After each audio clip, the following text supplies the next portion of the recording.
and we will bring in the biggest crime crackdown in Canadian history to protect the constitutional charter rights of Canadians to life, liberty, and security of the person.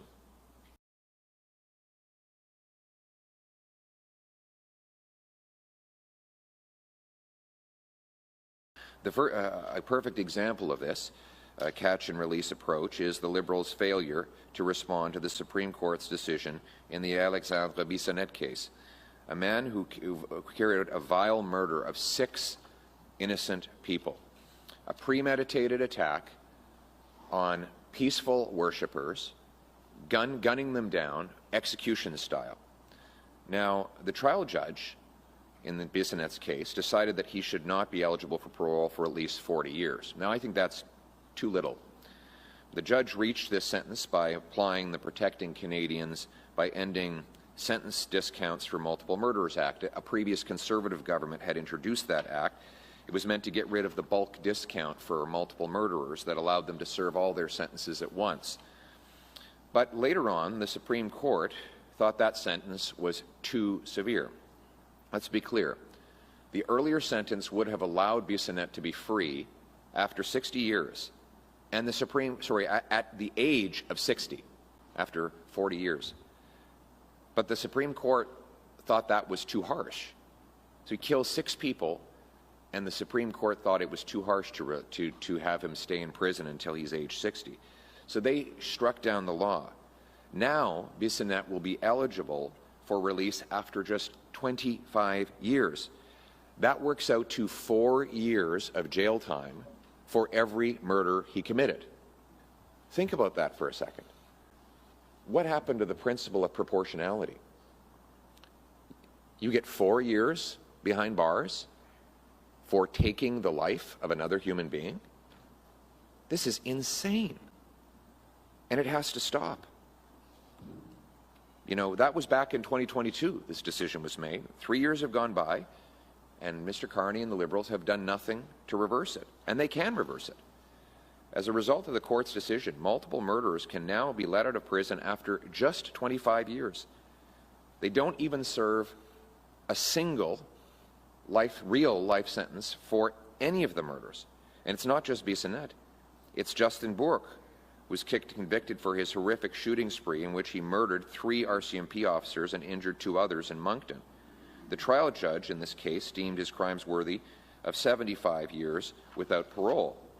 But following the Supreme Court's decision, he will be eligible for parole potentially after 25 years. Again, 3 RCMP officers dead, their families destroyed, and he will effectively serve 7.5 years for each murder he committed.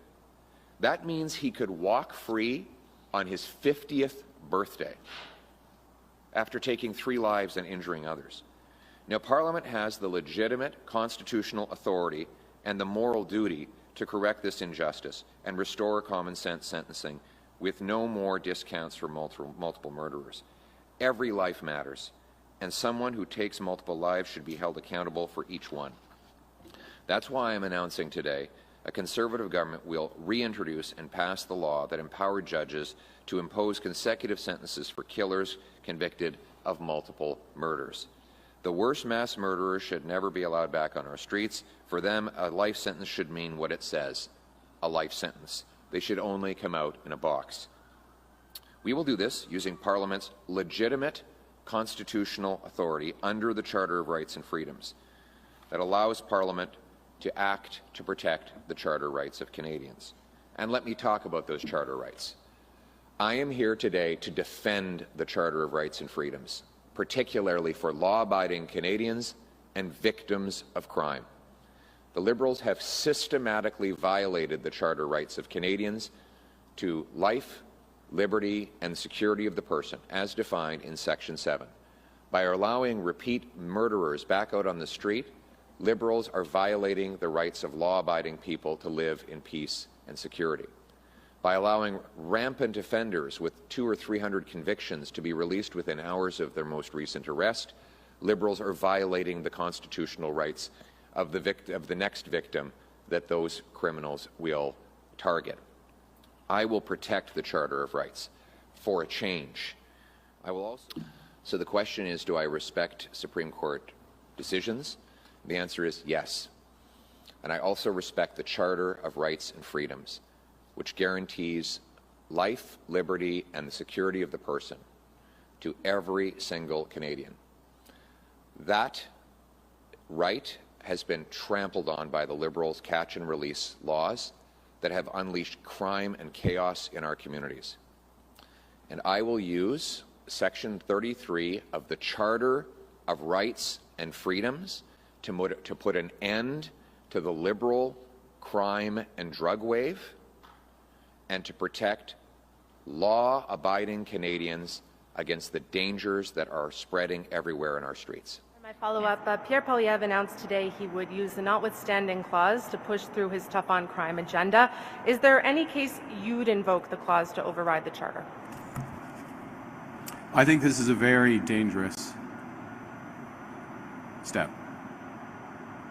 We have a Charter of Rights and fundamental freedoms in this country, and it's the responsibility, in my view, of the Prime Minister, of the Government of Canada to defend that Charter, those fundamental rights and responsibilities and liberties that Canadians enjoy.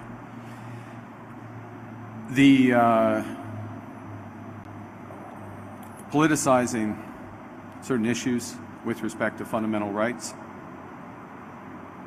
is a slippery slope that leads to further politicization.